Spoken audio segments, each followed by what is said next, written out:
Hasta donde ha podido indagarse, los primeros testimonios fílmicos sobre la tendencia democrática de los trabajadores electricistas fueron filmados en formato Super 8 entre 1971 y 1972 por la Cooperativa de Cine Marginal, especie de movimiento fílmico encabezado por Paco Ignacio Taibo II, Enrique Escalona, Eduardo Carrasco, Zanini, Gabriel Retes y Guadalupe Ferrer, entre otros. La mayoría de ellos militantes o simpatizantes del movimiento estudiantil popular que cimbró a México en 1968. A esos ejemplos pioneros se sumaron los filmados por Julio Pliego en torno a 1975, mismos que posteriormente fueron integrados en el documental La otra historia, la tendencia democrática del 2006. Por medio de una serie de entrevistas y la búsqueda de información en archivos, en la presente ponencia se hace una aproximación al cortometraje La Boquilla, realizado en 1978 y en 16 milímetros por Alejandra Islas Caro, integrante de la generación de discípulos del Centro Universitario de Estudios Cinematográficos, el CUEC, ahora convertido en Escuela de Cine de la UNAM, a quienes impactaron de manera decisiva los acontecimientos políticos ocurridos en México entre 1968 a 1971. Dicha cinta pretendió resumir una parte del movimiento sindical denominado Tendencia Democrática, la famosa TD, encabezado por Rafael Galván, el cual fue uno de los más importantes y propositivos de los años 70 del siglo XX, toda vez que buscaba desligarse del control ejercido por un régimen político caracterizado por el férreo corporativismo ejercido desde décadas atrás. Cuarta experiencia de Alejandra Islas en los terrenos del cine documental hecho para el CUEC, La Boquilla, inicia con imágenes de un mapa de la República Mexicana y de dicho poblado. Una voz-en-over nos informa: La Boquilla, Chihuahua, y los 3,000 habitantes que formamos parte de su población dependemos social y económicamente de una planta hidroeléctrica que funciona desde los años 30. Las instalaciones de La Boquilla, Colina y Rosetilla son el nervio de todo un sistema interconectado para controlar la transmisión de electricidad en toda la división norte de la Comisión Federal de Electricidad, la famosa CFE. Después aparece Maquinaria en Movimiento, que evoca el rollo de un filme y alude a la incesante lucha de los trabajadores. La documentalista interroga a Ernesto Natividad, trabajador de La Boquilla, sobre el origen del sindicato en aquel lugar. La respuesta señala que la organización se funda en 1934 para lo que se hizo estallar una huelga de 9 horas. No hay que olvidar que, para entonces, Lázaro Cárdenas está recorriendo el país en una gira en calidad de candidato del Partido Nacional Revolucionario.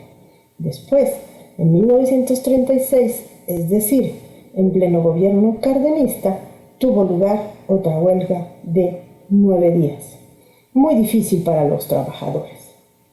Aparecen las respectivas imágenes de periódicos y fotos reportando aquella lucha. Se trae a la memoria que en ese entonces hubo unos fríos muy crudos, con guardias día y noche. En aquel momento se luchaba en contra de los intereses extranjeros, dueños de las plantas productivas. Nuevo corte para revelar otra nota periodística que reza: el 16 de enero de 1978 fueron cerradas por la CFE las plantas hidroeléctricas de La Boquilla, Colina y Rosetilla en el estado de Chihuahua, como una forma desesperada de liquidar la resistencia de los trabajadores de las mismas, miembros de la tendencia democrática del SUTER. Esto se hizo después de que resultaron insuficientes las suspensiones, los despidos, el intento de imponer dirigentes y destituir a los que había electo la base. Enseguida aparece, tras un enrejado, la hidroeléctrica, con soldados subidos a camionetas de la Comisión Federal. En la portada de otro diario leemos: represión a la tendencia democrática. La CFE contra un pueblo de Chihuahua. El cierre político. 82 comunidades pueden ser afectadas. Al ver los trabajadores tomadas sus instalaciones por el ejército y policías judiciales que dijeron tener orden de la Procuraduría, un trabajador y una mujer hicieron sonar las campanas y acudieron a la iglesia, inclusive mujeres y niños. Se recuerda ante la cámara que los soldados traían metralletas y les apuntaban. Echaron a los trabajadores. Por supuesto que los funcionarios de la Comisión Federal, empresa estatal, informaron que la toma de las instalaciones había sido pacífica. Aparecen planos de tomas generales del poblado. Otro trabajador, ataviado con sombrero, informa que ellos mueven la economía del lugar en 70%, que ellos crean riqueza. Surge una manta del Sindicato de Trabajadores Electricistas, sección 28, con la clásica mano con el puño cerrado, en donde se lee por la justicia social. Se rememora que además despidieron a los maestros y al médico por defender a la tendencia. Ello mientras hay tomas de acercamiento a las instalaciones de la hidroeléctrica, que ahora se encuentra desértica. En la puerta del frontón Boquilla hay pegado un cartel del UNAM con la figura de un electricista y el texto "Alto a la represión", lo que se contrapone con un anuncio de la Coca-Cola que tiene pegado información del SUTER. Se resalta el contenido de otro artículo. El vocero de la Comisión Federal de Electricidad informa que los trabajadores se posicionaron ilegalmente de las instalaciones y aseguró desconocer la toma por parte del gobierno. Otro texto indica: Hugo Cervantes del Río, director de la Comisión Federal de Electricidad, reconoció la intervención militar debido a un problema sindical, que había un grupo de gente que estaba ilegalmente en las instalaciones y tuvieron que sacarlos. Mientras Emilio Pizarro, el secretario de la sección Boquilla, manifiesta que el paro perjudica a 70,000 trabajadores distribuidos en 3 hidroeléctricas y que la CFE deja perder 600,000 pesos diarios. El líder sindical Ramón Vélez, representante del poblado Parral, comenta que la sección de ese lugar, perteneciente al SUTER, ha permanecido siempre en la tendencia democrática. Por ese motivo, se argumenta en contra nuestra un golpe, que ha comenzado en enero de 1978 con una campaña de intimidación con objeto de suprimir la voluntad de lucha de los trabajadores, que renuncien a la lucha democrática, que se unan al charrismo sindical. Su contrato colectivo ha sido transferido a Rodolfo Rodríguez, un tipo que surgió de su propia sección y se presta para ser instrumento de represión a los trabajadores. Aparecen fotografías del 20 de febrero donde son estacionadas en el centro de distribución camionetas con personal extraño. Esto para apoyar al líder impuesto. El 28 de febrero la Comisión Federal y sus esquiroles abandonan las instalaciones. Desde ese día los trabajadores las recuperan, lo que se significa con el gesto de alzar el puño de la victoria. Luego vemos fotografías del presidente José López Portillo, que durante un tiempo dirigió la Comisión Federal de Electricidad, y Fidel Velázquez, y sus secuaces. Enseguida se recurre a las caricaturas de 2 boxeadores. Uno de ellos porta el cinturón de la TD y otro las iniciales de JLP, las cuales se superponen simulando la lucha de la tendencia con el gobierno. Por cierto que, durante el conflicto, los electricistas en lucha planeaban abrir un cine en el poblado a fin de exhibir películas que les ayudaran a sostener su lucha. Sobre el líder Rafael Galván, Islas recuerda: había mucha cohesión entre los que estaban con Galván a su alrededor. Era un líder muy carismático, que imponía mucho, que se daba a respetar, y que sobre todo inspiraba confianza. Sabía hablar bien y tenía un círculo de personas, sus mismos compañeros, que fueron completamente fieles, leales a él, a su causa. Además, en el Centro de Estudios Rafael Galván, ahora en posesión de la Universidad Autónoma Metropolitana, espacio situado en la calle de Zacatecas 94, en la Ciudad de México, se llevaban a cabo las juntas de la tendencia democrática. El líder tenía sus oficinas en la planta alta. Poseía una imprenta en la que se hacía la revista Solidaridad, que dirigía y en la que la propia documentalista colaboró ilustrando los textos con fotografías. En dicho lugar asistían muchos universitarios, sobre todo los del Movimiento de Acción Popular, donde estaban Pablo Pascual Moncayo, Arturo Wale, José Wolderner, Rolando Cordera, Julio Pliego, Diego López y otros. De regreso al sentido y contenido del corto, toca el turno de entrevistar al máximo líder, Rafael Galván, que atestigua que en el fondo de la lucha de la tendencia democrática se enfrentan dos concepciones sindicales. Una concepción que corresponde a la política laboral seguida durante los últimos 30 y tantos años en nuestro país y que descansa en el control antidemocrático de los trabajadores, que entrega a camarillas burocráticas el manejo irrestricto de las organizaciones sindicales, que desnaturaliza, por tanto, la función esencial de los sindicatos, y por otra parte,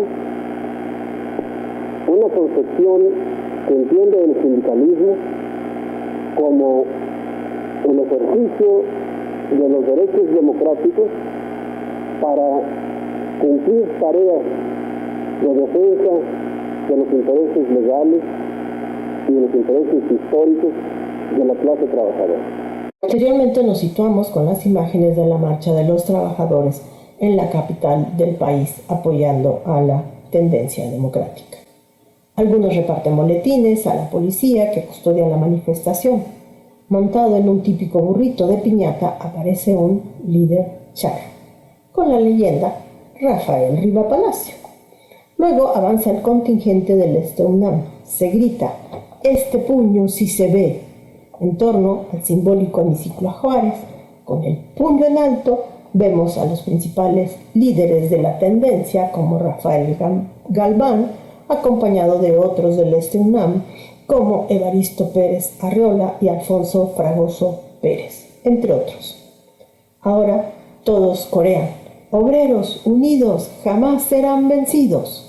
Inmediatamente después se muestra la asamblea del 20 de marzo, a la que también se integraron compañeras del Comité Femenil del Valle de México. Algunos de los que toman la palabra son Gilberto Partida de la sección Mexicali, además de Ernesto Natividad y Emilio Pizarro. Uno de los primeros oradores explica la lucha. La cámara hace varios close-up a los rostros de varios electricistas y mujeres. Se pasa un corte para salir a entregar propaganda del movimiento y botear a las calles para conseguir dinero. De regreso a la reunión, otro trabajador informa que cuando fueron notificados por Comisión Federal del cierre de sus plantas, propusieron trabajarlas por su propia cuenta, para demostrar su costeabilidad. Pero no hubo respuesta por parte del gobierno. Mientras intentaban la reapertura de sus centros de trabajo, para finalizar nuevamente con el puño en alto por parte de las y los trabajadores. Varias de ellas sonríen a la cámara. A través de un vidrio roto, una construcción, aparece otro puño en alto, dando a entender que los electricistas resurgen de sus cenizas para defender su lucha. Y, a pesar de que implicaba un daño grave para el funcionamiento del servicio eléctrico en la zona norte del país, no se acepta la reinstalación de los trabajadores de La Boquilla. La edición del cortometraje de Marras la llevó a cabo Alejandra Islas en el CUEC, y de inmediato promovió una función en las instalaciones de la calle de Zacatecas 94, a la que asistieron los electricistas, que siempre ayudaron en la empresa, pues los motivaba mucho que los filmaran. Aportaron mucho y se emocionaban. Sobre su aportación a dicho movimiento, la documentalista considera que No, yo creo que fueron la suma de contribuciones que hacíamos gente de fuera, como los que participábamos en la revista, los intelectuales universitarios que aportaban ideas para el pensamiento, ¿no? del movimiento. O sea, la suma de acciones o de puntos de vista y de debates y todo, pues yo creo que eso fue lo que nutrió, ¿no? De alguna manera al movimiento y quiso que provocó algo, como te decía, interesante, es que podían converger los diferentes movimientos, cosa que siempre existió en todos los sindicatos, pero en ese periodo yo creo que fue algo muy efervescente, muy interesante, ¿no? Lo que se estaba logrando, que después, pues como todos los movimientos, empiezan a deteriorar, a desgastar, lo que tú dijiste tal cual, ¿no? Los líderes pues se reblandecen, se ponen un precio y pues ya, quedan unos cuantos, ¿no? Pero siempre queda eso, esos cuantos son los que permanecen y mantienen una resistencia y pues hasta la fecha yo creo que esos son los que pues todavía están, digamos, con una forma de militancia, pues que ya quizás que ya está en extinción de alguna manera, pero ahí están todavía. Y hay mucho material filmado, ¿no? O sea, Julio fue otro que también, o sea, yo digo que el hecho de que nos vieran ahí gente que éramos universitarios, pues para todos fue nutriente, fue enriquecedor. Nosotros qué íbamos a saber de obreros, pues ahí aprendimos, ¿no? Cómo relacionarnos con ellos, pues conocían a los universitarios, en fin, ese intercambio yo creo que fue algo que no se ve quizás ni en textos, ni en fotos, ni en películas, pero quedó como que en la memoria de las relaciones personales, tanto de ellos como de nosotros, ¿no? Sobre la tendencia demográfica consideraba que logró impactar mucho, yo lo veo. A mí personalmente, como jóvenes que éramos, que queríamos cambiar el país, que estábamos en búsqueda de justicia y de tantas causas que siguen siendo las mismas, pues sí nos influyó mucho. Pero veíamos un movimiento vivo, con un poder viable y fuerte, y entonces era muy alentador para las utopías que teníamos, ver que podía ser posible ese mundo y ese cambio. Pues yo creo que a muchos que no estábamos, que no veníamos de ahí, nos influyó en nuestra forma de pensar, nos hizo creer más en eso y dedicarnos de alguna manera a seguir pendiente, pues observando, registrando esos movimientos. Finalmente, aunque limitado y por el tiempo y la complejidad de los mismos acontecimientos, el trabajo fílmico de Islas Caro alcanzó a ilustrar varias facetas del movimiento de los electricistas democráticos, haciendo sobresalir la participación y resistencia de las secciones ubicadas en Chihuahua y el apoyo de las familias y las mujeres de los trabajadores. Esto es un claro ejercicio de compromiso social y político de parte de un artista que, con el paso del tiempo, destacaría por hacer una obra fílmica ubicada siempre desde el lado de los luchadores contra un sistema político particularmente opresivo. Tan es así que ella, unos años más adelante, volvería a filmar el movimiento de los electricistas.